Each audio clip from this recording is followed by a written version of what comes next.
As-Sunnah Al-Hamiyah. As-Sunnah Al-Hamiyah. As-Sunnah Al-Hamiyah ialah cita-cita Nabi untuk mengerjakan sesuatu tetapi belum sempat baginda menunaikannya. Baginda wafat. Contohnya, seorang memberitahu Nabi mengenai puasa pada hari 10 Muharram. Hari tersebut diagung-agungkan oleh orang Yahudi.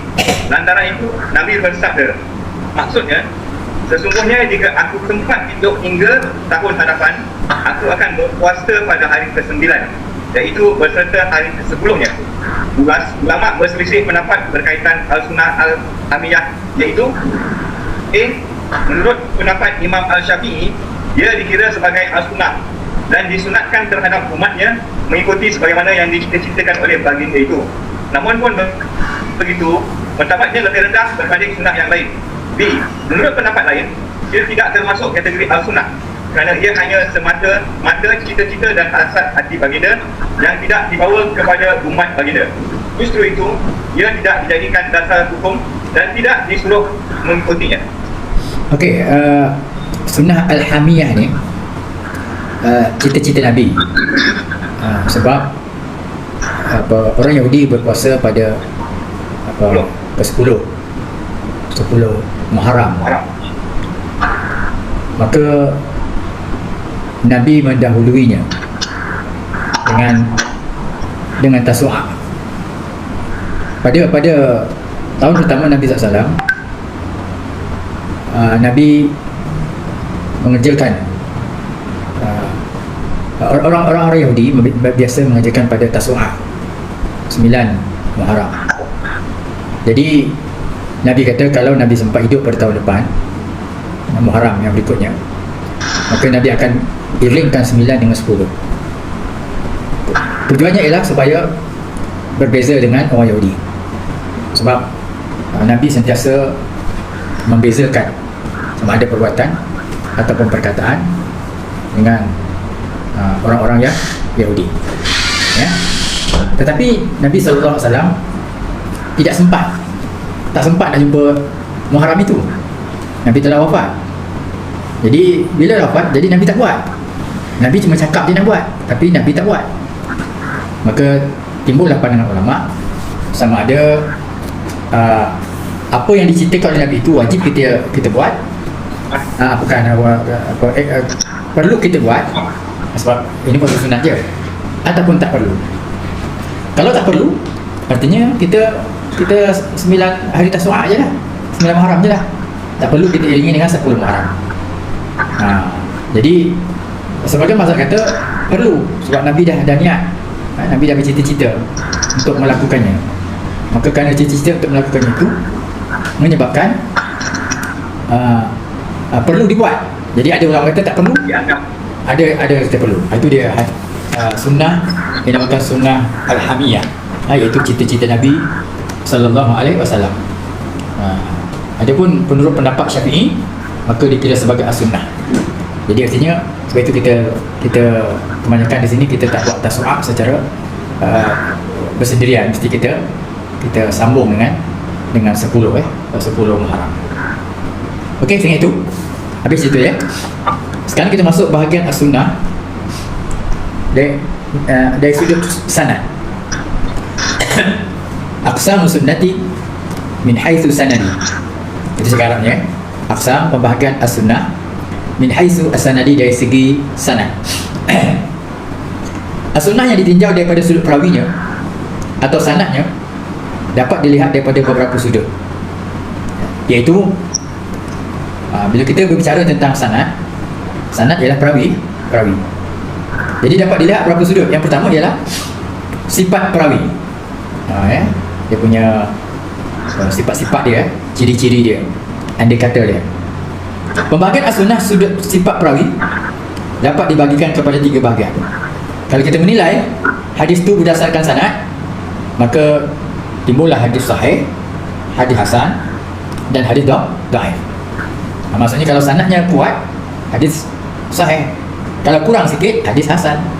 Kalau lemah, maka hadis dhaif. Hadis sahih iaitu hadis yang bersambung sanadnya, muttasilus sanadi, hadis yang bersambung sanadnya daripada awal hingga akhir sanad.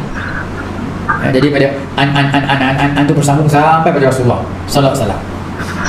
Diriwayatkan oleh perawi-perawi yang adil. Pertama bersambung. Yang kedua, perawi yang bersambung itu semuanya adil. Adil itu pertama tak ada tidak melakukan perkara fasik, itu maksud adil ya.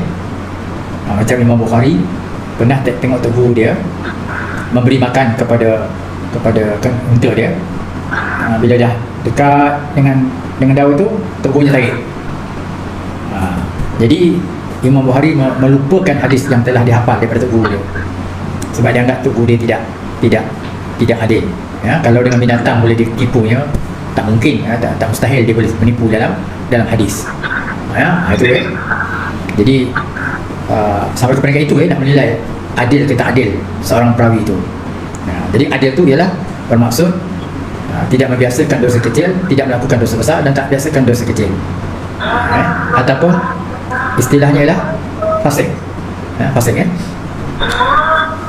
Okey, saya punya handphone Pasal dia keluar tadi. Okey, daripada awal sanad diriwayatkan oleh perawi-perawi yang adil. Dhabit ni ialah yang kuat ingatan ya, jadi dia tak pernah lupa. Kalau dia riwayatkan hadis tengah jalan dia lupa, dia ragu, itu tak dhabit ya. Tapi baiknya para sahabat atau perawi ni, kalau dia tak ingat, dia kata tak ingat, aku hafal hadis tapi aku ingat pangkalnya, di tengah aku tak ingat, di ujung aku pangkal ingat. Dia cerita ya. Jadi artinya perawi itu tidak kuat dhabitnya, tak kuat hafalannya. Jadi kalau berlaga dengan perawi yang kuat hafalan, maka kita ambil lah perawi yang kuat hafalan. Jadi hadis yang tak kuat hafalan ni jadi dhaif dia lemah. Jadi dhabit atau kuat ingatan. Yang ketiga, tiada cacat. Tiada illah. Tiada cacat dalam merawikan hadis. Dan tiada syaz, tak ada perkara yang ganjil. Ini kita urai akan datang ya. Jadi kalau ada cacat, ada keganjilan, dia seorang meriwayatkan lain daripada orang lain. Ada 10 jalan hadis sama, tapi dia seorang tak sama. Itu namanya syaz. Okey, itu hadis sahih. Maksudnya hadis sahih ni selamat daripada semua ni. Ya, adil, dhabit, tak ada cacat dan tak ada syaz. Kalau semua perawi-perawi hadis ni daripada mula sampai kepada Rasulullah, ini ciri dia, adil dia, kuat ingatan dia, tak ada cacat, tak ada syaz, maka hadis yang dibawa itu bertaraf hadis as-sahih. Okey. Yang kedua ialah pecahan daripada Cakapnya pun tak syaz. syaz ni ganjil. Ya, nanti kita urai. Ganjil. Ganjil maksudnya dia seorang berbeza daripada orang lain. Ya. Yang kedua, hadis al-hasan. Hadis yang bersambung sanadnya awal hingga akhir.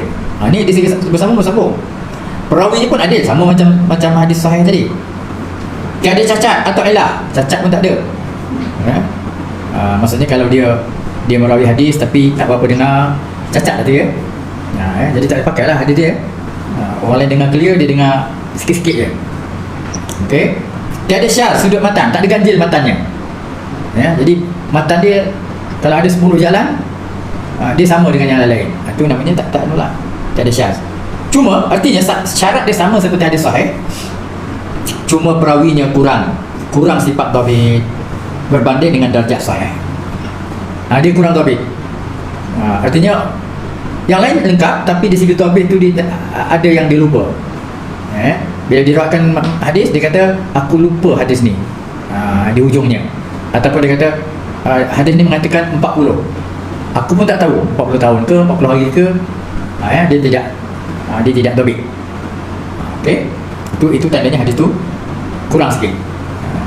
Hadis hasan. Syarat semua cukup, tapi dhabit tu kurang. Soalan kau David mana? David mananya pun? Dhabit ialah kuat ingatan. Kuat ingatan sebab hadis ni kan ada yang pendek kan. Dulu kita baca minggu lepas, kita baca panjang. Bayangkan macam mana dia boleh ingat hadis Isra Mi'raj. Hadis yang baru kita bacakan panjang 1 muka lebih. Kalau hadis yang pendek tu okey lah ya, senang lah ingatnya. Tapi ada yang panjang. Tapi kalau sahabat boleh ingat, sebab pertama bahasa dia lah, yang kedua memang Allah bagi dia malakah, bakat dapat ingat ya. Jadi orang ni kuat ingatan dia. Macam saya kan, kalau pergi ke Mesir, dah lama tak jumpa guru kan, duduk sebelah dia, Assalamualaikum, dia dah udah. Entah Osman, kuat ingatan dia. dah puluh tahun tak dengar suara saya. Ini hebatnya orang Arab dia buta tu, buta dengar suara je dia tahu lah.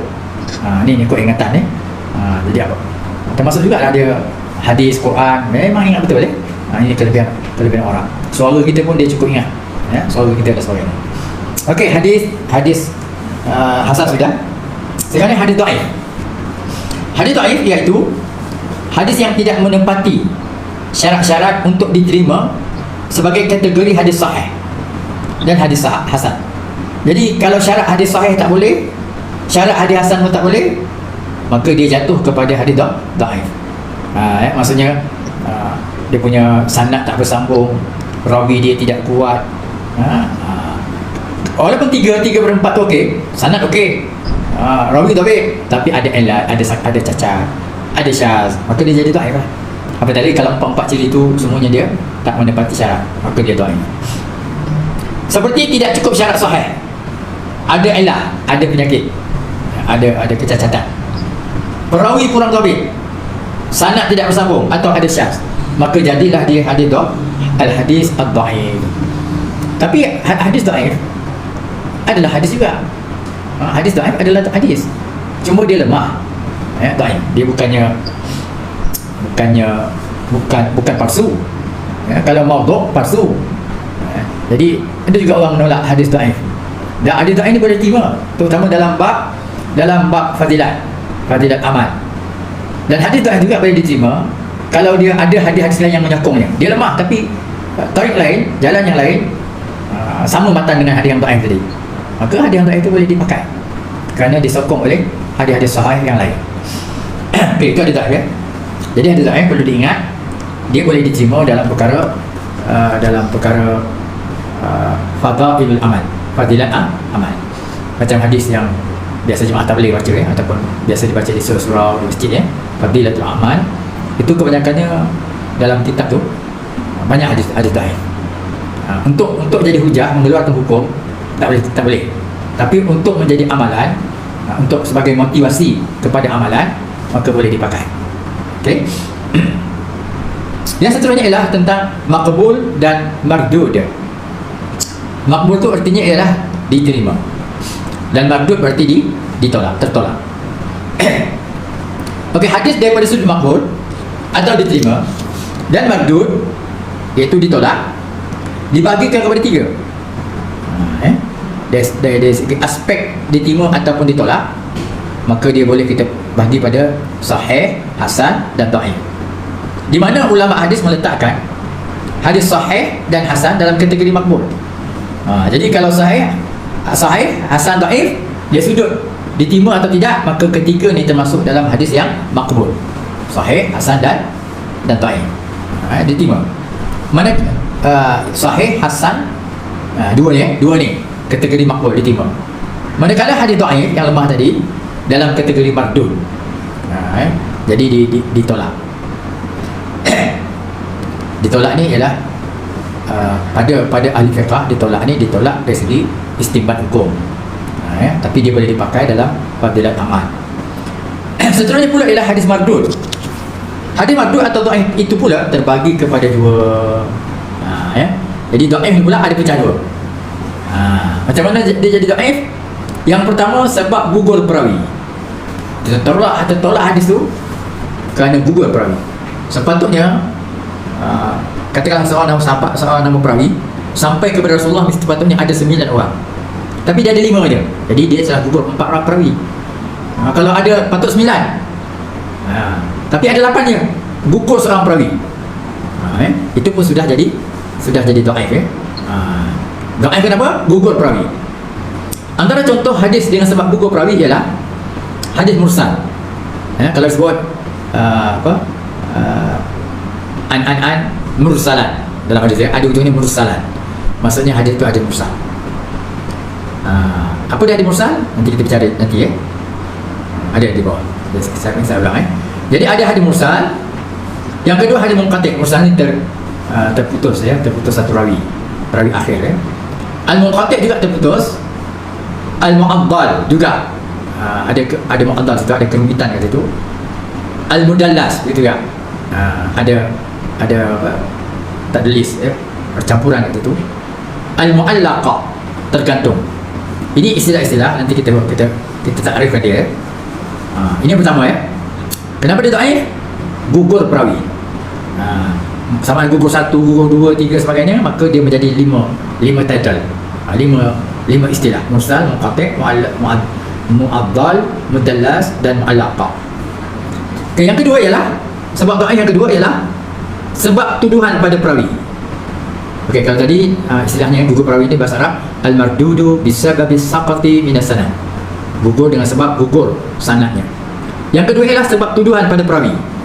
Al-mardudu, tertolak hadis tu, bisababi ta'ni, dengan sebab at-ta'ni, ada celaan, ada tuduhan fil rawi, pada rawi. Hadis ini terbagi pada 5 juga, kepada 4 ya. Pertama ialah dia jadi mungkar, ditolak kerana mungkar. Mungkar dia kenapa? Banyak silap dan lupa.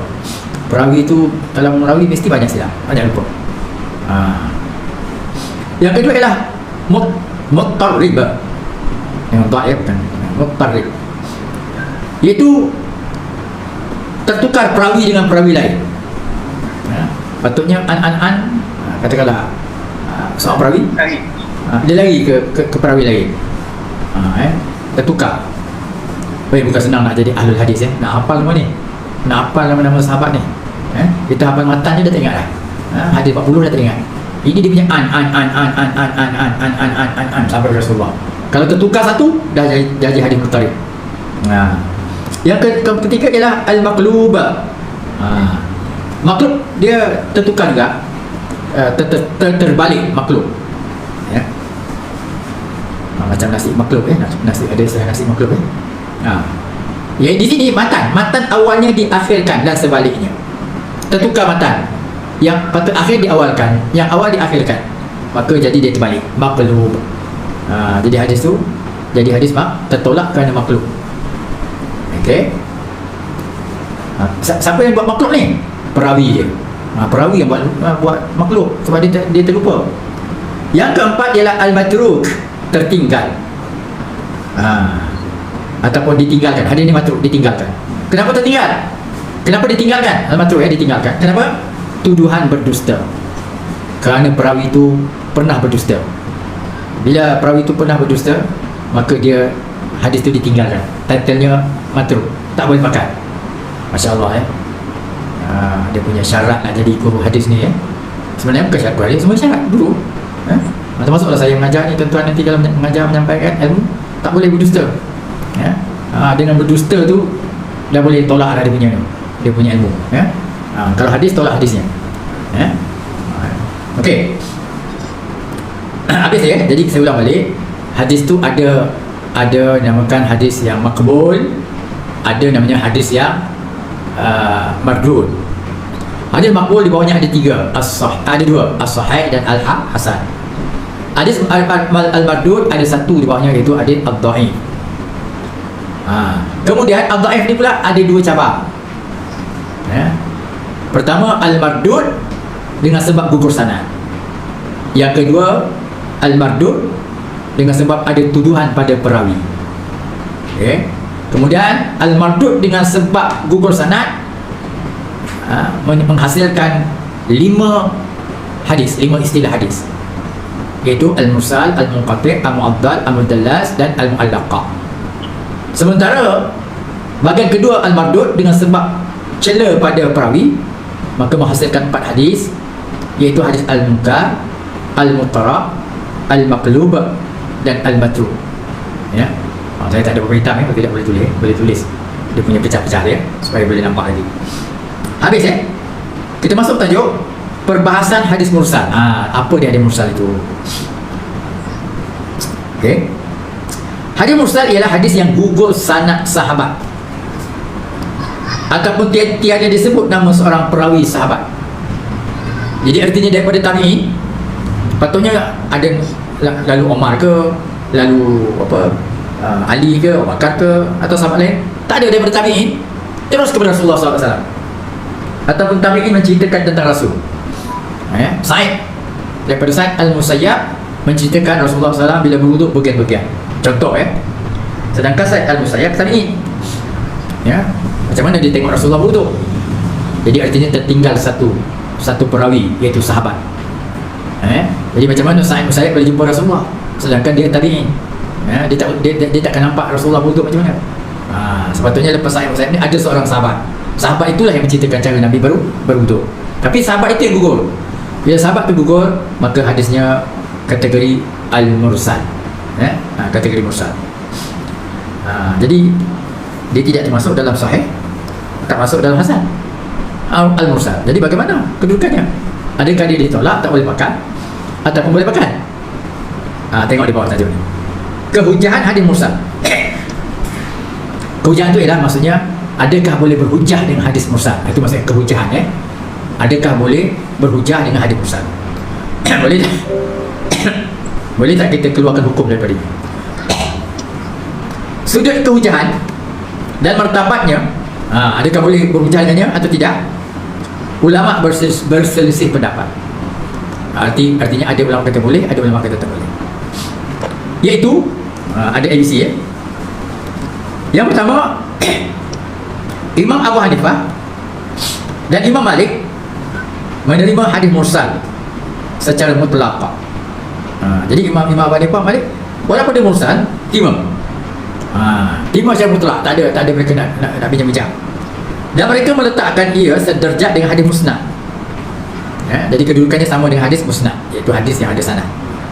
Cuma antara keduanya, hadis musnad diutamakan dan kekuatannya bergantung pada kekuatan perawi. Nanti kita jumpa pula hadis musnad. Jadi hadis mursal dikatakan hampir sama dengan hadis musnad. Cuma antara musnad dengan mursal, musnad lebih diutamakan. Kerana musnad ni rawi-rawinya pun kuat. Adapun mursal, jadi nak terima mursal dan musnad berdasarkan kekuatan perawi dia. Walaupun katakanlah tercicir nama sahabat, tapi an sampai kepada tabi'in tu semuanya perawi tu kuat. Perawi tu kuat, tak ada yang pelupa, tak ada topik, cuma tak ada sahabat. Maka pada Imam Abu Hanifah dan Imam Malik terima, boleh berhujah dengan dia. Sebab mana mungkin tabi'in mereka, melainkan tentulah tabi'in belajar daripada sahabat. Cuma tertinggal nama sahabat.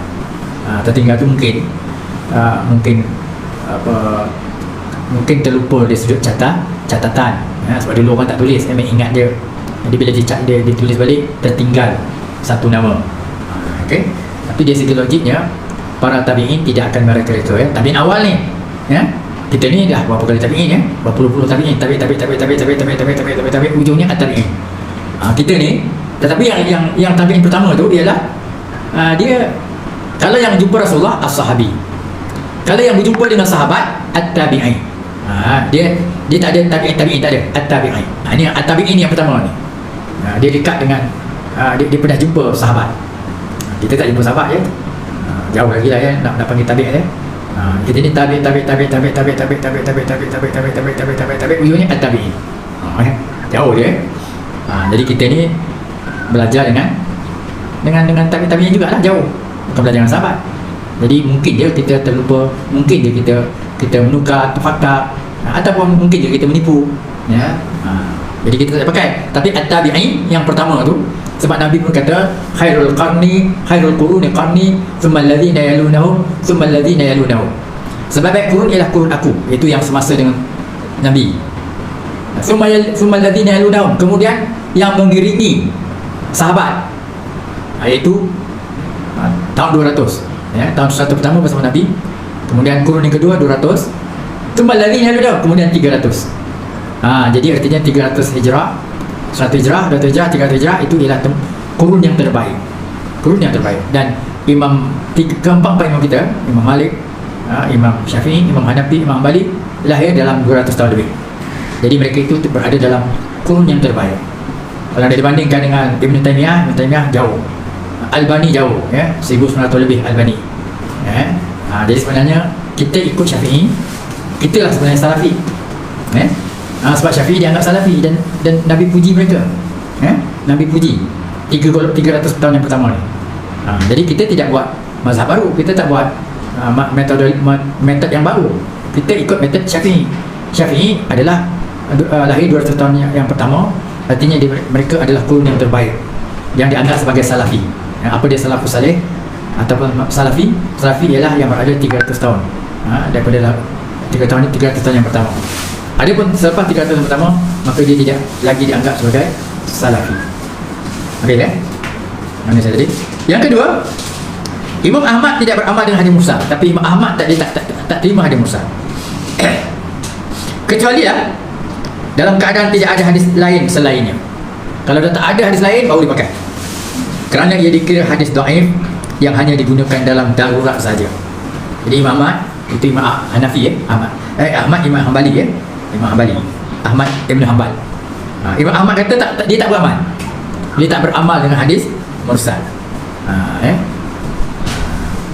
Sebab dia kata dianggap sebagai dhaif.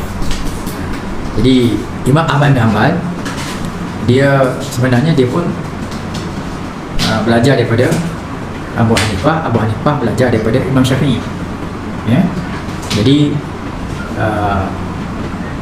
Imam Abu Hanifah menggabungkan manhaj hadis ataupun madrasah hadis dengan madrasah ar-ra'yi. Kemudian bila sampai kepada Ahmad bin Hanbal, mereka berkuat kepada madrasah al-hadis. Oleh kerana dia Ahmad bin Hanbal ni mengutamakan madrasah al-hadis, maka sebab itulah mereka menolak hadis yang mursal kerana tidak cukup perawinya. Jadi orang Wahabi dia berpegang pada manhaj hadis, manhaj Ahmad bin Hanbal. Maka sebab itulah dia punya pengamalan fiqahnya sama seperti mazhab Ahmad bin Hanbal. Di Saudi mazhab yang dominan ialah mazhab Hanbali, Ahmad bin Hanbal. Jadi mereka banyak berpegang kepada hadis. Kalau tak ada hadis, dia banyak menolak pendapat madrasah ar-ra'yu, pandangan. Dia tak pakai sangat pandangan. Dia pegang pada hadis.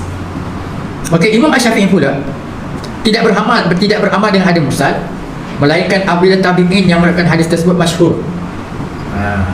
Dan banyak bertemu dengan kalangan sahabat seperti Sa'id bin Al-Musayyab di Madinah dan Hasan Al-Basri di Iraq.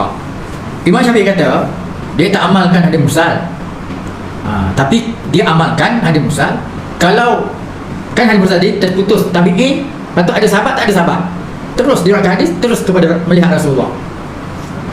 Jadi dia jadi mursal. Imam Syafi'i kata dia tak terima. Tapi kalaulah tabi'in tadi tu yang terputus tabi'in, tak ada nama sahabat tadi tu, tabi'in yang meriwayatkan itu terus kepada Rasulullah, tabi'in itu banyak berjumpa dengan para sahabat. Dia buat contoh ialah Sa'id Al-Musayyab ataupun Hasan Al-Basri. Jadi dia ni banyak berjumpa para sahabat, walaupun dia memanglah dia tak jumpa Rasulullah, dia tabi'in, tapi dia banyak berjumpa dengan sahabat, jumpa Umar, jumpa Uwais Al-Qarni contohnya. Al-Qarni pun sahabat juga, walaupun dia hanya sekali je jumpa Rasulullah. Dan ada orang kata sahabat ni kalau tak jumpa Rasulullah pun boleh dianggap sahabat, tapi dia sezaman dengan Rasulullah. Rasulullah hidup, dia dah hidup lah, dia hidup pada zaman Rasulullah walaupun tak jumpa Rasulullah. Okey. Jadi Imam Syafi'i, saya nak tanya Ustaz. boleh. Jadi apa beza tabi'i dengan sahabat? Kalau tabi'i itu juga yang hidup semasa Rasulullah dan juga sahabat. Dan kita kata kalau tak jumpa pun boleh katakan dia sahabat. Dan bukan begitu. Tabi'in tak boleh. Yang saya maksudkan, ada sahabat yang hidup zaman Rasulullah tapi dia tak jumpa Rasulullah. Itu dia tetap dinamakan sahabat. Ada pun tabi'in memang tak jumpa Rasulullah. Ada sahabat Sezaman dengan Rasulullah. sezaman. Contohnya Uwais Al-Qarni ada pendapat mengatakan dia tak pernah jumpa Rasulullah. Ada pendapat dia hanya jumpa sekali Rasulullah. Jadi kalau kita pegang pendapat Uwais Al-Qarni tak pernah jumpa Rasulullah, tapi dia tetap sahabat, sebab dia sezaman dengan Rasulullah. Macamlah tok guru saya berada di Jordan, ataupun saya berguru dengan orang Jordan, tapi saya tak ada jumpa dia. Kalau dulu pakai surat je lah, pakai apa, macam-macam kan. Tapi sekarang ni mudah sikit lah, pakai WhatsApp kan. Tak pernah nak live, tak jumpa, cuma jumpa melalui apa kata video call, kan. Jadi sahabat lah tu jadi gitulah sahabat dia tak jumpa Rasulullah tapi sezaman. Tapi oleh kerana pada ketika itu tidak ada WhatsApp, tidak ada internet, Kalau ada internet pada itu ketika itu mereka dah dapat berkomunikasi dengan Rasulullah. Tapi sebab tak ada internet masa tu, tapi dia sezaman, maka dia tetap dianggap sahabat. Okey, untuk Saya nak tanya. boleh. Tadi ini dulu. Haji Ridwan dulu. Haji Ridwan apa dia? Ustaz, hadis ni banyak beribu-ribu hadis yang jumlahnya ya. Okey. Jadi dan hadis yang baik kita nampak sanadnya ada tabi'in pada apa ni, sahabat sahabat Rasulullah. Tapi sahabat sendiri bilangan mereka terlalu lama juga. Saya pernah baca bilangannya melebihi antara 2,000 ni kenapa salah. Jadi gini, begitu juga dengan tabi'in. Jadi di antara sahabat-sahabat tu ada yang kita kenal, soalnya kita baca lah. Kita kenal nama sahabat yang biasa kita dengar, yang biasa kita sebut, yang biasa kita baca. Selain daripada itu, selain nama sahabat yang kita dengar, mungkin ada sahabat-sahabat yang jarang kita dengar nama dia. Tapi begitu juga dengan tabi'in. Siapa yang melakukan penerapan? Penerapan maksudnya macam kata memastikan gejala hadis. Memastikan bahawa orang ni pernah hidup dengan Rasulullah. Orang ni contohnya bukan kenal Rasulullah, contohnya Rasulullah, tapi sahabat Rasulullah. Siapa scholar apa ni ulama yang biasa memberi penerapan macam tu. Okey. Untuk menaraf para sahabat ni, memang ada ulama-ulama yang telah membukukan. Ya, itu memang bukan bidang kita lah. Sebab itu kita rasa tak mampu. Itu memang bidang ulama yang mendalami ulama. Mereka ada sebenarnya. Kalau datang ke rumah saya tunjukkanlah di antaranya. Bagaimana kitab ataupun yang menyebutkan sahabat ni lahir tahun berapa. Bahkan dia ceritakan sahabat ni kuat ingatan, sahabat ni semua jadi memang ada dia punya kitabnya. Dan sekurang-kurangnya kalau kita belajar kitab Mishkatul Masabih, maka di situ ada hadis dan diceritakan tentang rawi hadis. Orang yang dalam bidang hadis, dia takkan bila membicarakan suatu hadis, dia takkan terus macam kita baca hadis, baca huraian, itu je lah kita. Tapi orang bidang hadis, dia takkan baca gitu. Dia baca hadis, dia akan baca sanad, dan dia akan beritahu sanad ni kuat ke tak kuat, sanad ni lahir tahun bila, dia jumpa dengan Rasulullah di mana. Itu kalau orang yang dalam bidang hadis ya. Tapi kita yang bukan bidang hadis tak adalah sampai kita nak macam itu cuma kalau kita dalam academician nak menulis hadis tu, kita kena takhrij hadis tu. Di takhrij tu paling kurang hadis riwayat Bukhari, hadis riwayat Tirmizi, dan beliau mensahihkannya. Itu paling kurang lah. Tapi kalau orang ada hadis, dia tahu, boleh cerita halfiah, biografi setiap perawi itu. Dengan mengenali biografi setiap perawi hadis tu, maka kita dapat jadi tahu sanad ni berjumpa dengan sanad ni. Kalau kita tengok sanad ni mati tahun ni, katakanlah tahun macam kita lah kan, seorang mati tahun 70, tapi dia meriwayatkan hadis daripada orang yang mati pada tahun 80. Artinya 70 hingga 80 itu 10 tahun terputus. Jadi tak sampai sanad tu terputus lah, dan tak betul lah. Macam mana dia boleh dia mati tahun 70 tapi dia boleh terima sanad daripada orang yang mati pada tahun 80. Itu namanya. Jadi orang yang mendalami ilmu hadis, pada mereka memang dia kena hafal lah perawi-perawi itu, dan memang ada kitab yang berkaitan dengan itu yang menceritakan tentang tarikh lahir, tarikh mati, tarikh wafat, kemudian hadis-hadis yang dia dirawikan berapa banyak, kemudian antara kelemahan-kelemahan dia kurang dhabit dan sebagainya. Memang ada kitab dalam bidang itu. Okey. Terima kasih Ustaz. Okey, sama. Ustaz, saya nak tanya Ustaz. Ustaz, kita dari tadi kita sebut tabi'in dan juga sahabat-sahabat. Adakah perkataan sadiqin itu merujuk kepada sahabat Ustaz? Sadiqin wa tabi'in orang selalu sebut. Dia sepatutnya sadiqin tidak boleh kata wa tabi'in. Sadiqin ni bukannya sahabat. Sadiqin ni ialah sifat kepada sahabat. Dan tidak semua sahabat dipanggil as-sadiqin. Sebab sadiqin ni contohnya hanya kepada Abu Bakar As-Siddiq. Sesiapa yang menuruti kebenaran As-Siddiq, maka dinamakan as-sadiqin. Dan juga kadang-kadang di sifat Nabi sini pun, Rasul SAW as-sadiqul masduq, sifat Rasul qala Rasulullah as-sadiqul masduq, Rasul yang membenarkan semua perintah Allah. Al-Masduq yang dibenarkan. Kita membenarkan Nabi itu adalah Rasulullah. Jadi itu sifat. Di kalangan sahabat yang contohnya Abu Bakar As-Siddiq, orang lain tak percaya Isra Mi'raj, baru cerita Isra. Tapi Abu Bakar kata, kalau Nabi yang cakap usahakan pergi ke Masjid Al-Aqsa, kalau Nabi cerita naik ke langit pun aku percaya. Maka sebenarnya itulah Abu Bakar As-Siddiq diberi gelaran As-Siddiq. Siddiq, sifat dia, sifat mubalaghah yang bersangatan benarnya. As-Siddiq yang sangat-sangat benar. As-Sadiq ialah wazan fa'il kepada As-Siddiq tadi, orang yang benar. Orang yang benar maksudnya ialah benar imannya, macam apa tadi. Orang lain tak percaya tentang Isra Mi'raj, dia percaya, maka dia benar imannya. Jadi kalau As-Sadiqin jamak, plural kepada As-Sadiq. As-Sadiq, As-Sadiqani, As-Sadiqun. Kalau marfu', kalau mansub atau majrur As-Sadiqin. Jadi dia bukan berganti kepada sahabat. Sahabat-sahabat lah. Cuma mungkin sifat para sahabat. Di antara sifat sahabat itu ialah As-Sadiqun. Jadi Ustaz, perkataan mudah-mudahan rohnya dicucuri rahmat bersama para solehin dan sodikin tu tak betul lah Ustaz, perkataan tu. Ayat tu. Betul, tak ada masalah. Tapi sodikin itu bukan berarti sahabat. Okay. Sodiqun itu bukan berarti sahabat. Sodiqun itu orang yang benar. Kita boleh jadi orang benar kalau kita benar. Kalau kita tak pernah menipu, beriman dengan Allah. Siapa yang tak menipu angkat tangan. Bagi saya panggil dia yang ini As-Sadiq. Cuma angkat tangan. Jadi kita panggil dia As-Sadiq. Tapi kalau tak berani nak kata, tak layak lah kita panggil As-Sadiq. Dulu Poros Minah nak pergi kerja, ditipunya anaknya. Mak nak pergi masuk bilik air kejap. Lala dia keluar rumah daripada pintu depan, pintu belakang. Nipu tak tu? Nipu. Contoh. Kan? Jadi bukan senang kita nak pergi As-Sadiq. Orang Melayu ni menipu anak ni sejak dalam bayan lagi. Susah sangat anaknya tidur kan. Dia buat tak tidur lagi. Hantu kongkong kata dia.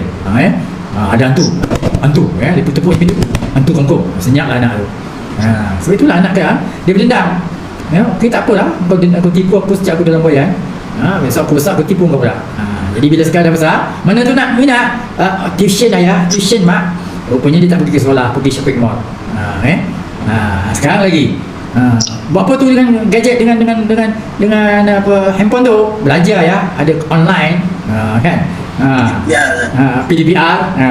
Tapi PDPR ni sejam je, yang lain tu kena pergi. Jadi susah kita nak dapat gelar As-Sadiq ni.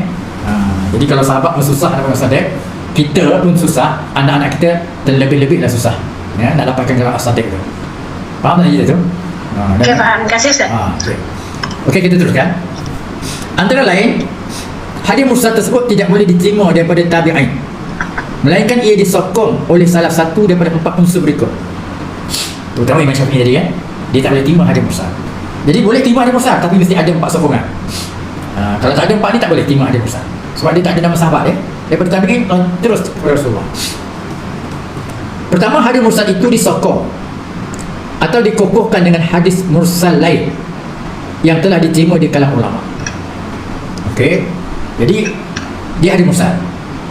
Di sana ada satu lagi hadis mursal, tapi diterima oleh ulama. Hadis mursal ni diriwayatkan oleh Sa'id Al-Musayyab. Sa'id Al-Musayyab ni memang dia dhabit, kuat ingatan, tak pernah jujur, tak pernah menipu. Jadi tiba-tiba dalam riwayat tersekat dia. Sa'id Musayyab. Kemudian aku lihat Rasulullah SAW berwuduk. Macam mana pula Sa'id Musayyab boleh lihat Rasulullah berwuduk? Ini orang yang hafal hadis tu tertinggal sahabat. Tapi Sa'id Musayyab ni tak ada celah ya. Ingatannya kuat, pendengarannya kuat, penglihatannya kuat, tak ada cacat. Hadis-hadis riwayatnya semuanya apa? Tak ada yang ganjil. Jadi hadis yang ada Sa'id Musayyab ni walaupun mursal, dia boleh menyokong hadis mursal lain. Hadis mursal yang lain. Dia boleh menyokong. Jadi hadis mursal yang lain tadi tu diterima kerana hadis mursal yang diriwayatkan oleh Sa'id Al-Musayyab. Itu contoh dia disokong oleh hadis mursal yang lain yang telah diterima di kalangan ulama. Itu yang pertama.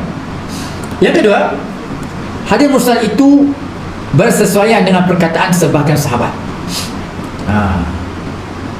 Di mana ia berarti mengangkat martabat hadis mursal tersebut menjadi marfu' kepada Nabi sallallahu alaihi wasallam. Okey, kita akan jumpa satu riwayat an Ibnu Umar marfu'an. Maksudnya hadis itu marfu' sampai kepada Nabi. Okey. Jadi ada satu hadis mursal daripada sahabat terus kepada Nabi, tetapi matan hadisnya sama seperti satu hadis yang ada an tabi'in an sahabah an Rasulillah. Hadis A daripada tabi'in an Ibnu Umar Sami' tu Rasulullah yaqul. Jadi ada nama sahabat, ada nama tabi'in, ada sahabat. Kan? Contohnya ialah innamal a'malu binniyat. Ada satu hadis dia nama tabi'innya, daripada tabi'in loncat terus, tak ada nama sahabat. Sami' tu Rasulullah yaqul. Matanya pun sama, innamal a'malu binniyat. Jadi yang mursal tadi tu satu tadi ada nama sahabat marfu' sampai Rasulullah. Satu hadis ni tak ada nama sahabat daripada tabi'in sampai Rasulullah, tapi matan, konten hadisnya adalah sama. Jadi kita terima hadis tu, hadis mursal tadi tu, kerana menyamai hadis yang ada nama sahabat tadi tu. Itu maksudnya yang kedua ni. Kalau tak ada hadis yang ada nama sahabat, kita tak tolak, kita tak terima hadis mursal ni. Tapi oleh kerana kandungannya sama seperti hadis yang ada nama sahabat, maka terima lah. Okey, yang ketiga, hadis mursal itu diperkokohkan dengan hadis musnad yang bersambung sanadnya daripada sudut makna. Jadi dia hadis mursal, tapi di sana ada hadis musnad. Jadi hadis musnad bersambung sanadnya. Namun dalam keadaan itu yang berfungsi sebagai hujah ialah hadis musnad itu, bukan hadis mursal.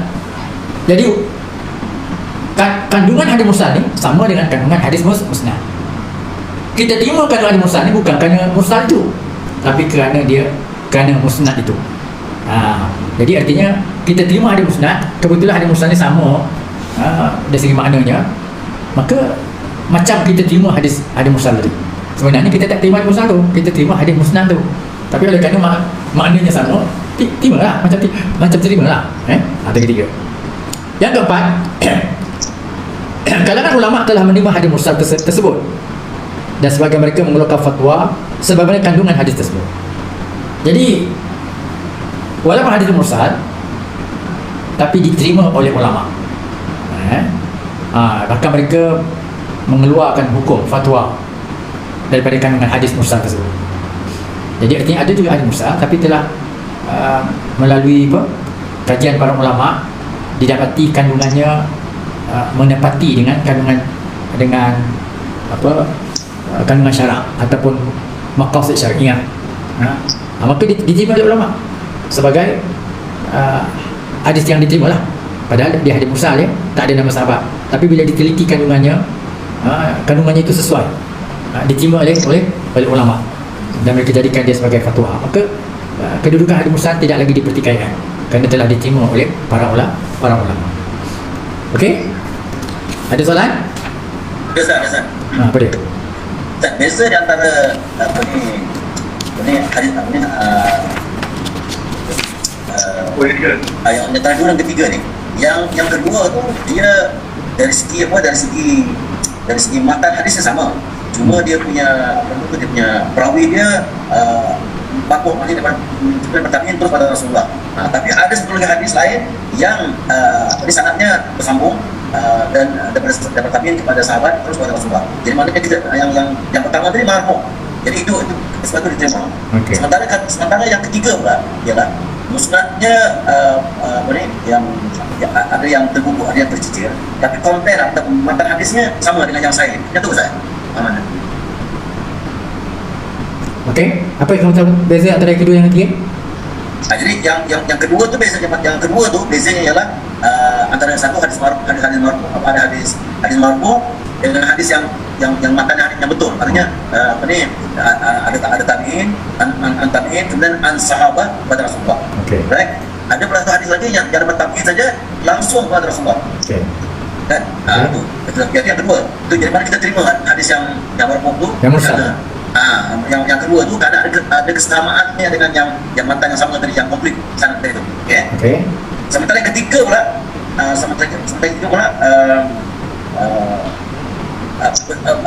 hadis itu bersambung dari sudut mana, dari sudut mana hadis. Walaupun sanadnya mungkin tak komplitnya Ustaz. Yang ketiga. Dia sanad dia bersambung, tapi dia punya konten hadis yang musnad itu bersamaan dengan konten hadis mursal. Jadi hadis musnad itu menyokong hadis mursal tadi. Jadi diterima hadis mursal kerana konten hadis musnad tadi. Musnad itu maksudnya sanadnya bersama-sambung. Habis. Yang keempat dah berai. Sudut bilangan perawi. Ada rawi. Bahasa Arabnya ada rawi. As-sunnah, sudut bilangan perawi dapat dibagi kepada dua pendapat. Di mana ulama mazhab Hanafi membuat pembahagian as-sunnah, sudut bilangan perawi kepada tiga kategori. Berdasarkan bilangan perawi, maka dia terpecah pada tiga. Pertama ialah mutawatir, yang kedua masyhur dan ahad. Di mutawatir tu ramai lah ya, masyhur kurang sikit, dan ahad tu seorang. Sedangkan jumhur ulama pula membahagikan as-sunnah, sudut tersebut, sudut rawi tadi, sudut bilangan tadi, kepada dua kategori saja, iaitu mutawatir dan ahad. Jadi mazhab Hanafi dia kata hadis tu ada tiga mutawatir, iaitu mutawatir ialah hadis tu diriwayatkan oleh golongan yang ramai, daripada golongan ramai sampailah kepada Rasulullah SAW. Itu mutawatir ya. Dan ada juga yang masyhur kata Imam Hanafi yang asalnya di ahad, macam Innamal A'malu Binniyat, diriwayatkan oleh Abdullah bin Umar, atau Umar bin Khattab, meriwayatkan. Jadi hadis itu ahad, seorang je meriwayatkan.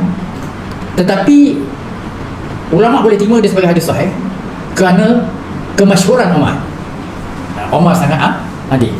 Jadi pada Imam Hanafi, walaupun ada hadis tu diriwayatkan oleh seorang, tapi lama-lama dia jadi masyhur kerana kemasyhuran perawi itu, ataupun kerana tariknya yang banyak, di bawah Umar tu banyak jalan. Maka dia menjadi masyhur.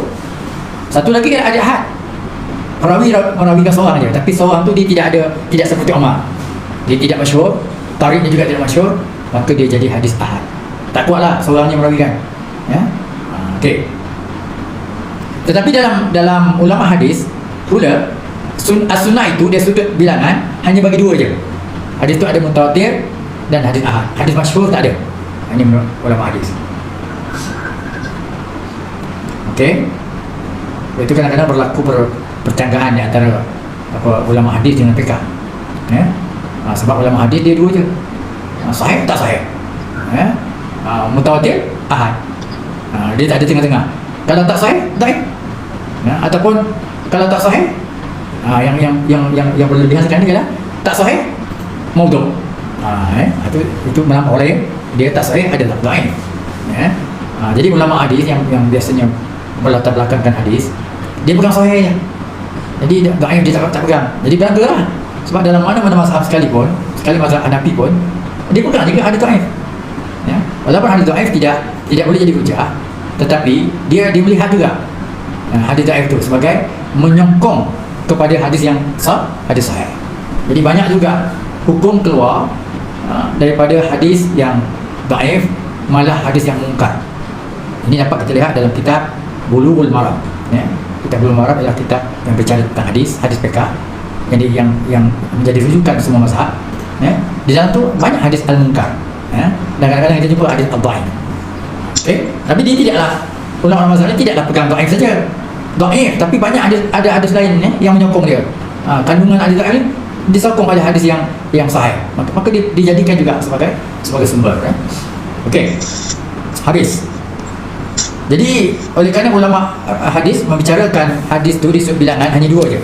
Hadis mutawatir satu, dan yang kedua hadis dhaif. Kita mulakan dulu hadis mutawatir. Sunnah mutawatir, as-sunnah al-mutawatirah ataupun al-hadisu al-mutawatirah. Hadis yang mutawatir. Pengertian.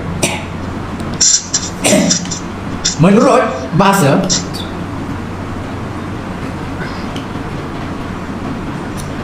mutawatir bermaksud berturut-turut.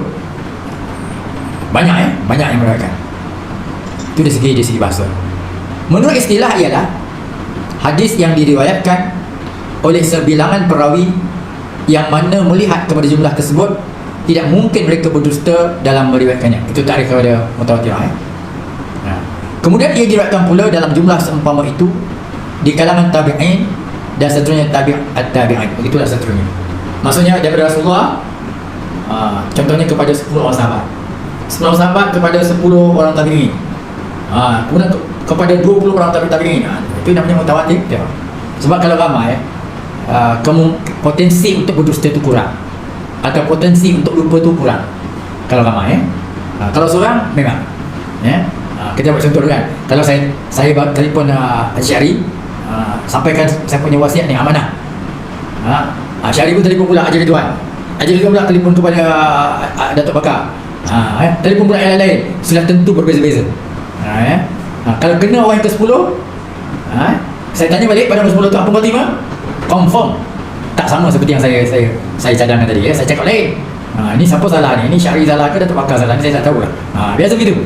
WhatsApp salah. Kalau apa? WhatsApp salah. WhatsApp salah. WhatsApp salah? WhatsApp salah. WhatsApp salah. WhatsApp salah. Yalah. WhatsApp. Betul. Kalau dia apa? Dia forward dia WhatsApp tu, insya-Allah tak salah. Tapi kalau dia apa? Dia terima dengan telinga, dia tulis dengan WhatsApp, memang salah. Memang salah. Takkan sama kan? Lain kita cerita, lain yang disampaikan. Jadi itu sebab itulah hadis tak boleh diriwayatkan oleh seorang-seorang. Hadis seorang-seorang tu jadi hadis tu dhaif. Hadis tu kena diriwayatkan dalam ramai. Sebab juga Al-Quran tak boleh riwayat seorang-seorang. Okey? Itu yang pertama. Yang kedua ialah, jadi dah takrif mutawatirah. Bahagian sunnah mutawatirah pula. Apa bahagian dia? Iaitu anwa' sunnatil mutawatirah. Jenis atau bahagian-bahagian sunnah mutawatirah. Hadis mutawatir dapat dibagikan kepada dua, iaitu mutawatir lafzi, iaitu mutawatir dari sudut lafaz dia.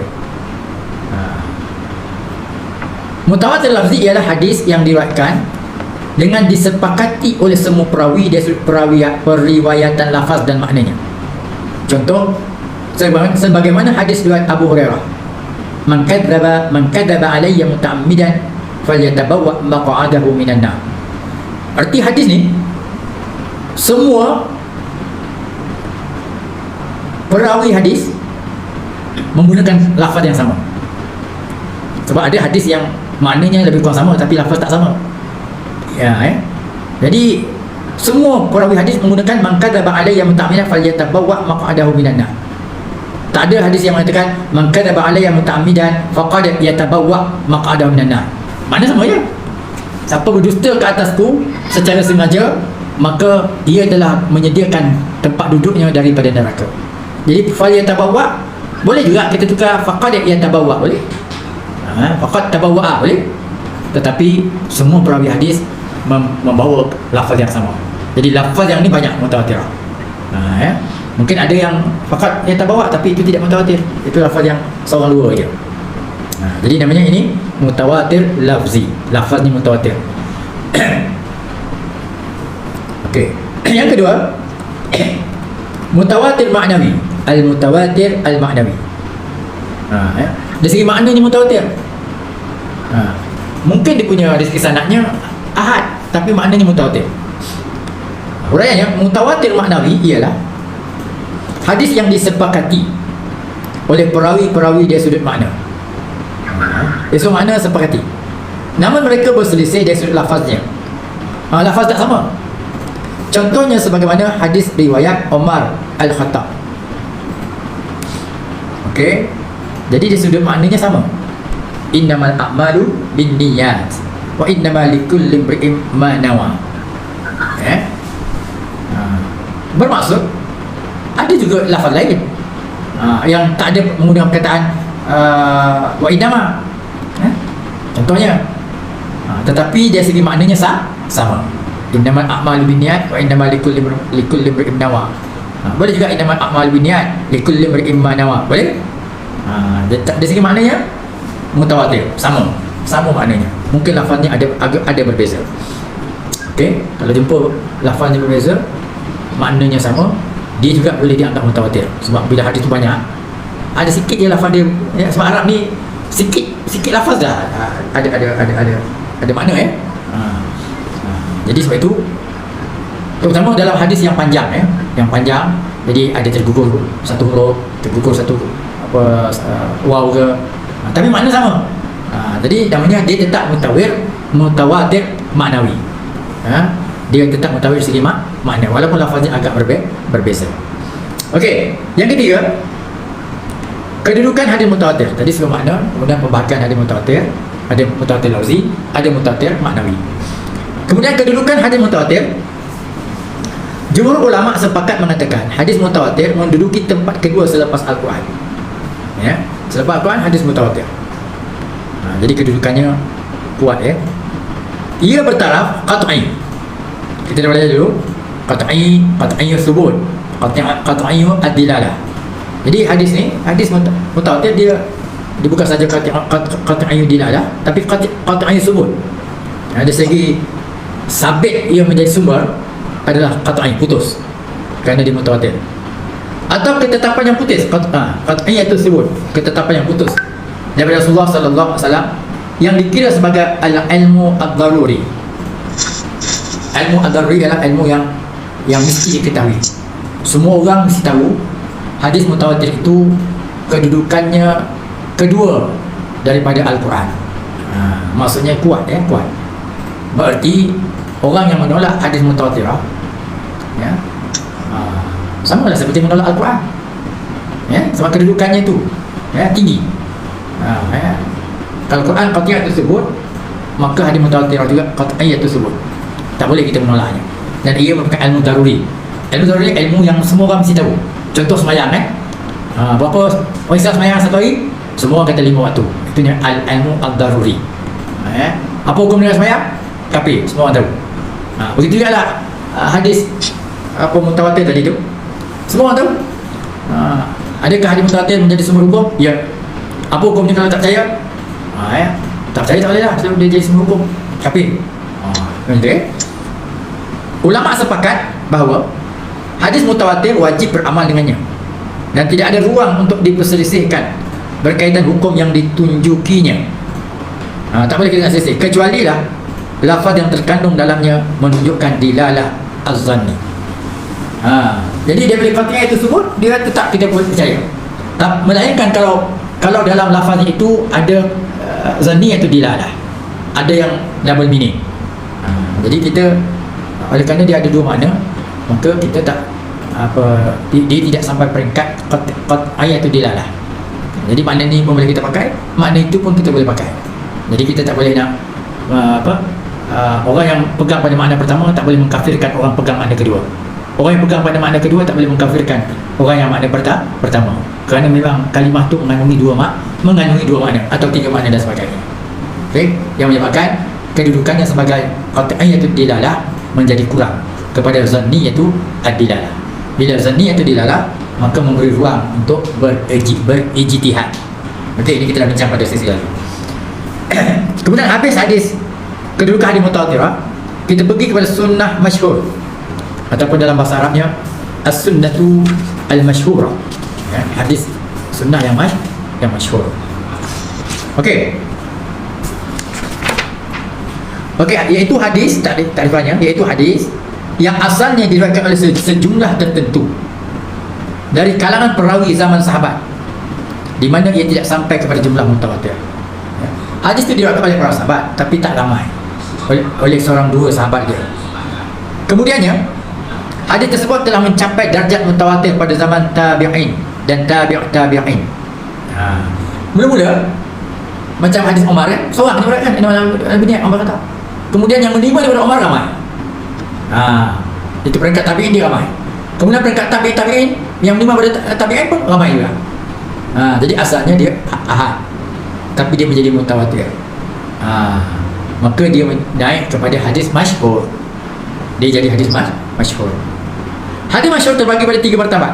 Hadis masyhur pula pecah pada 3. Iaitu hadis masyhur tu boleh jadi sahih, boleh jadi hasan, dan boleh jadi dhaif. Okey. Ini kebanyakannya oleh ulama fiqh ya, dibagi ya. Ulama hadis dia kata hadis tu hanya sahih dan dhaif saja. Hadis masyhur mencapai tahap pertengahan di antara kedudukan hadis mutawatir dengan hadis ahad. Jadi masyhur duduk tengah-tengah. Ya, kalau mutawatir yang menimba Rasulullah golongan ramai sampai pada ramai. Okey. Kalau yang hadis ahad tadi ialah seorang timba seorang sampai pada Rasulullah. Itu ahad. Jadi yang masyhur pula sanad yang pertama, sanad yang dekat dengan Nabi itu seorang, Umar contohnya. Tapi di bawahnya ramai. Di bawah tabi'in ramai. Maka yang ia duduk di tengah-tengah di antara mutawatirah dengan ahad. Maka sebab itu dia jadi titlenya tarafnya bertaraf masyhur, hadis masyhur. Okey. Habis ya. Kedudukan hadis masyhur. Hadis masyhur mencapai tahap pertengahan di antara kedudukan hadis mutawatir dengan hadis ahad. Iaitu ia tidak mencapai tahap ilmu yakin yang putus, tak sampai mutawatir. Tetapi ia mencapai tahap ilmu zanni yang hampir kepada yakin. Dia cuma zanni ya. Atau dikenali dengan ilmu ketenangan, ilmu tamakninah, atau dalil tamakninah al-qalb. Masyhur ni boleh, jiwa boleh tenanglah, boleh terima. Tapi tak sampai 100%. Hadis masyhur boleh mentakhsiskan. Jadi hadis masyhur seperti ini yang dia atas daripada hadis ahad tapi kurang daripada hadis mutawatirah, boleh mengkhususkan nas Al-Quran yang am. Kalau nas itu umum, boleh guna hadis masyhur untuk mengkhususkannya. Atau mentakyidkan nas yang mutlak di sisi ulama Hanafi.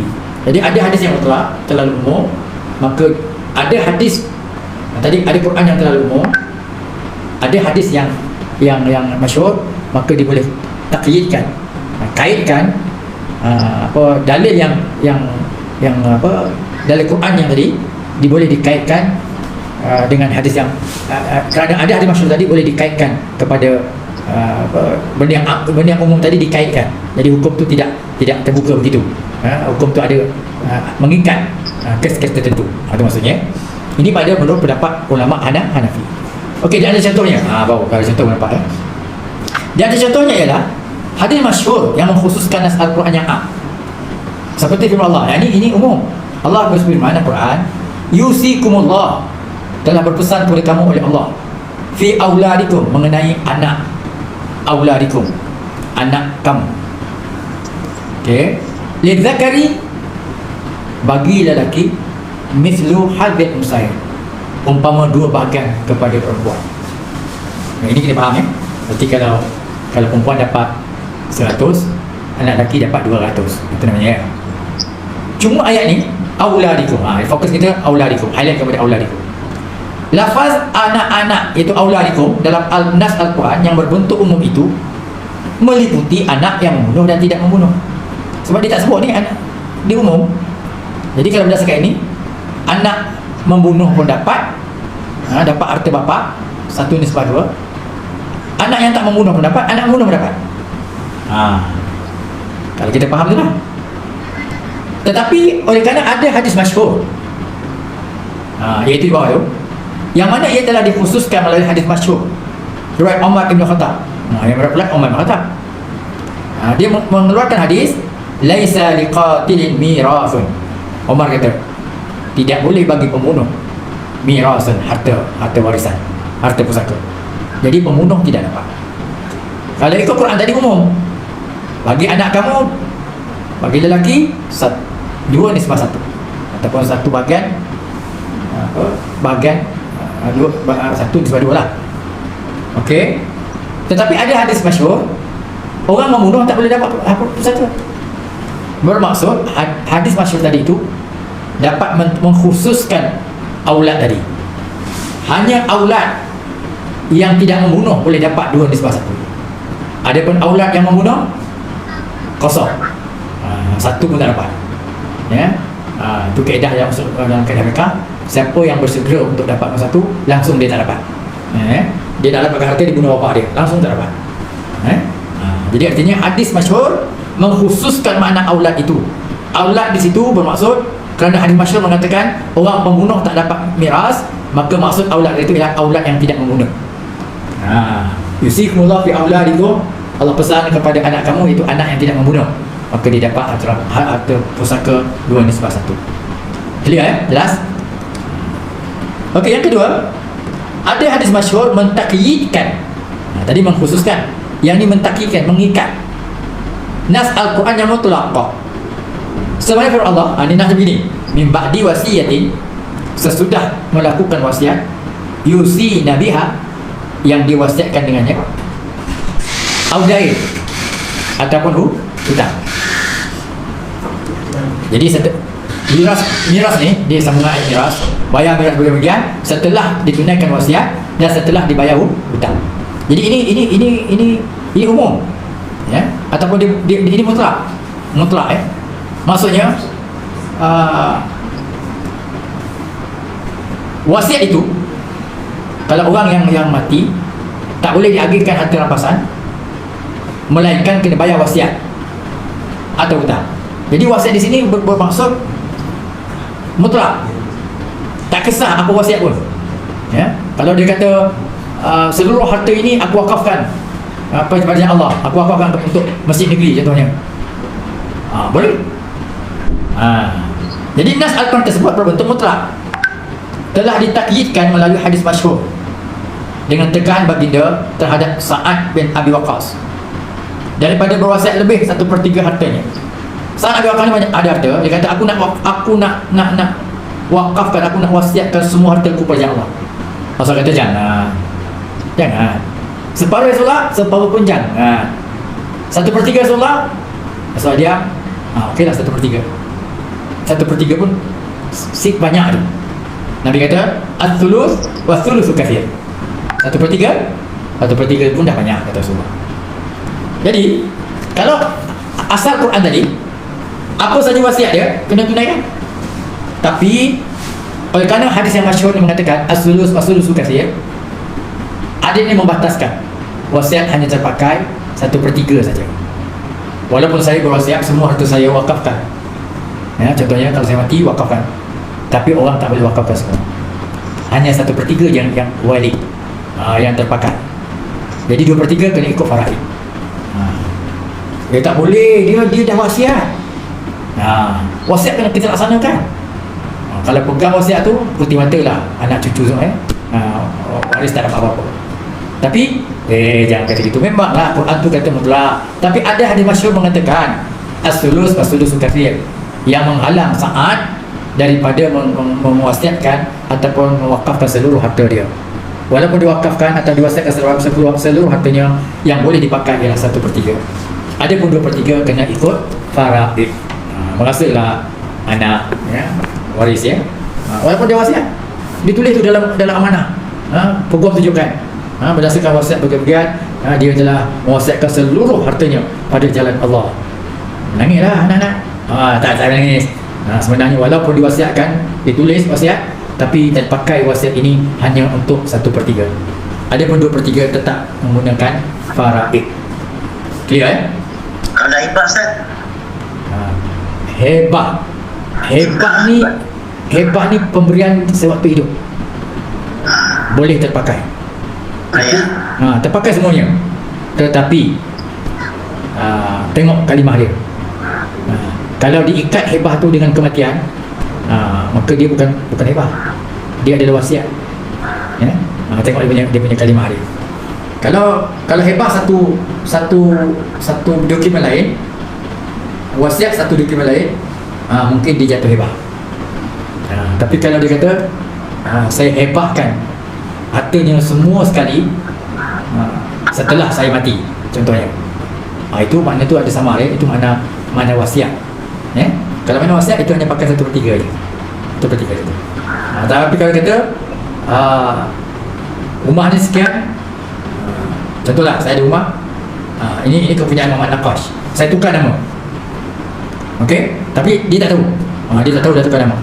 Kemudian ada satu dokumen lain, hebah saya itu hanya terpakai, hebah saya itu telah menjadi milik dia dan dilaksanakan setelah saya mati, maka hebah tetap hebah, ya.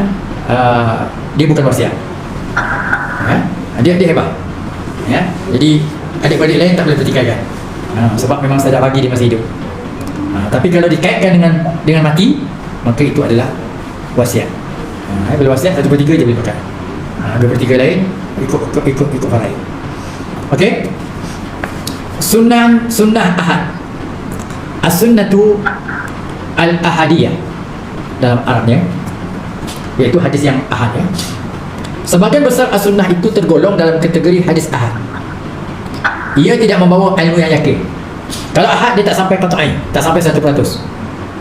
Namun sekadar zon saja atau dugaan yang kuat. Dia hanya sampai kepada al-ilmu az-zanni ar-rajih. Ilmu zon yang kuat. Ini ada ahad ya. Hal itu disebabkan sambungan sanadnya sampai kepada Nabi masih mengandungi keraguan sama ada dari sudut makna ataupun lafaz. Sebab seorang sampai pada Rasulullah. Jadi dari segi sanadnya walaupun sampai ke Nabi tapi ada keraguan. Begitu yang maknanya.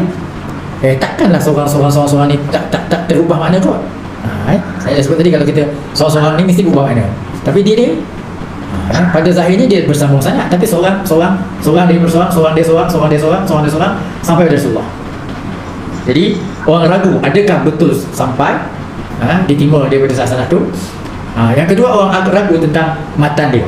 Matan dia tak mungkin ke adakah mungkin berlaku perubahan sebab matan tu sebab seorang menyampaikan.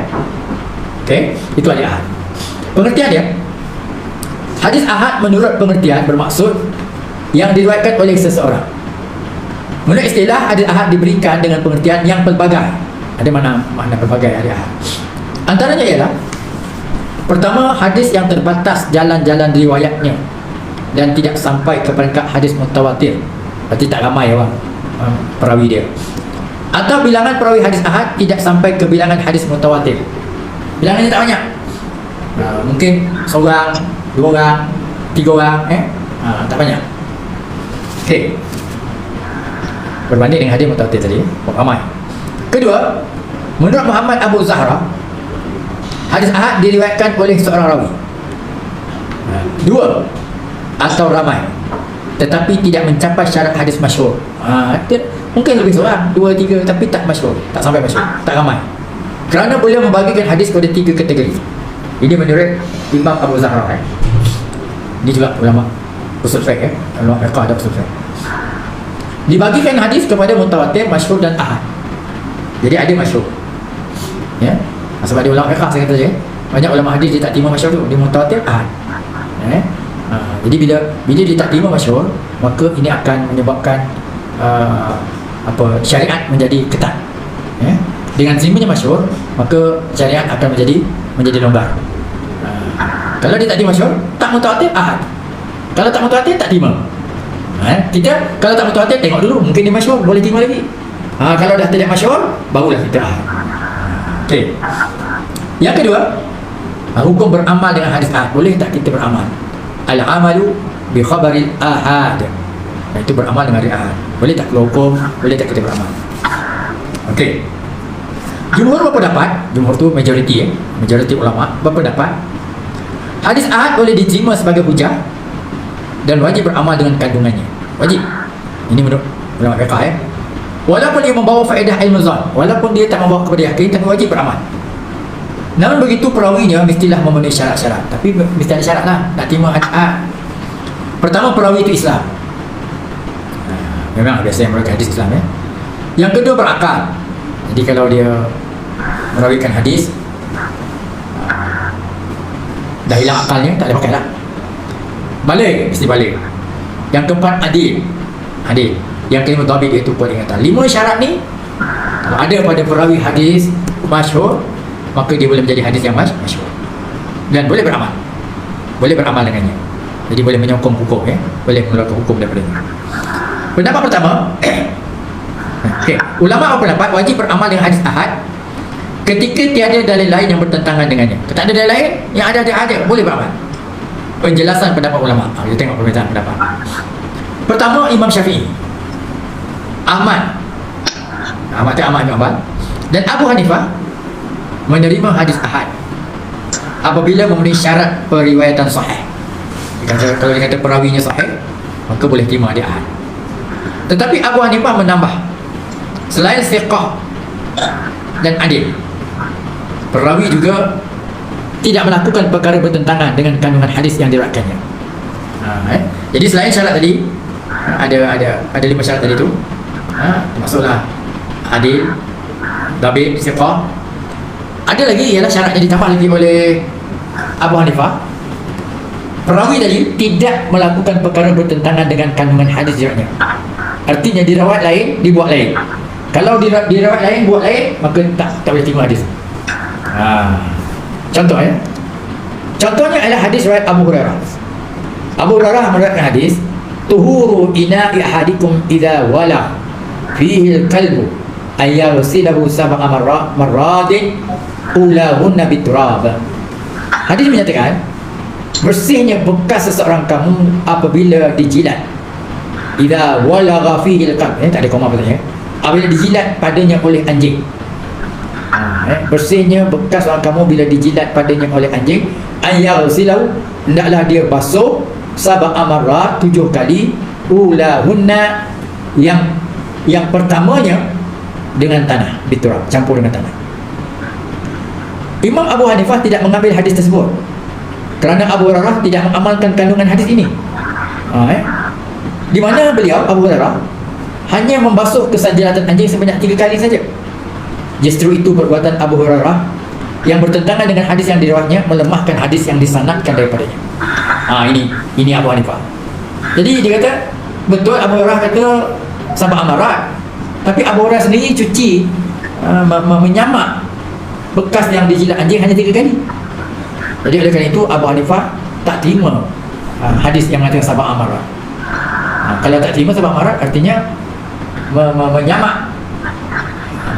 menyamak bekas yang dijilat oleh anjing hanya 3 kali menurut amalan Abu Hurairah. Itu jadi timbul khilaf ulama.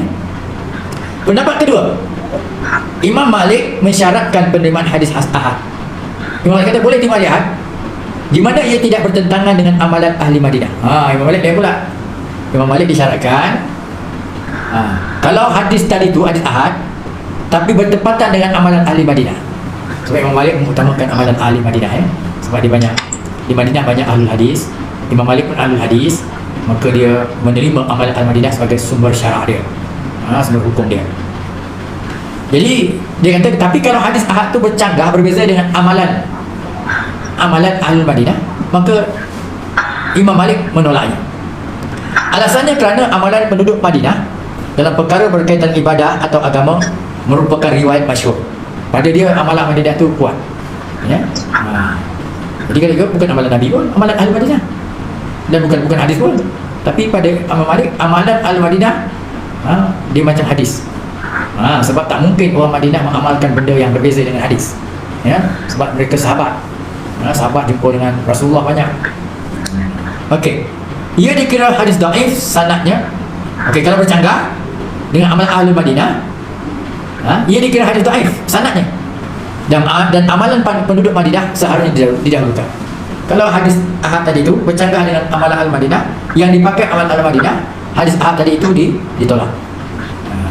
Sebagai rumusan, semua imam mazhab menerima hadis ahad. Semua terima. Cuma ia ditolak apabila hadis itu lemah sanadnya. Kalau lemah sanadnya, tertolak. Kalau lemah sanadnya kepada Nabi atau kerana bertentangan dengan hadis lain yang lebih kokoh sanadnya. Sama ada lemah sanad tu sampai kepada Nabi ataupun bertentangan dengan hadis lain. Habis Kemudian dari segi dalil kehujahan sunat ahad. Sepuluh ya. Okey, insya-Allah kita berhenti dulu. Ada pertanyaan? Dalil ni penting, dalil kehujahan sunat ahad. Okey, kalau tak ada kita tangguhkan. Bismillah walhamdulillah wassalatu wassalamu ala rasulillah. Allahumma faqihna fid din wa 'allimna ta'wil. Allahumma nawwir qulubana bi nuri hidayatika kama nawwartal arda min syamsika abadan bi rahmatika ya arhamar rahimin. Allahumma inna na'udzubika minal jununi wal baras wal juzam wa min sayyi'il asqam bi rahmatika ya arhamar rahimin. Allahumma ij'al jam'ana jam'an marhuma wa tafarruqana min ba'di tafarruqan ma'suma. Wa sallallahu ala sayyidina Muhammad wa ala alihi wa sahbihi ajma'in. Alhamdulillahi rabbil alamin. Bismillahirrahmanirrahim.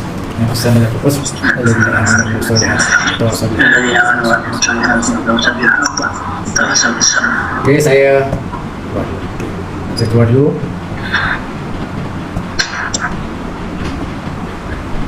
Okey, kau. Dah, sudah.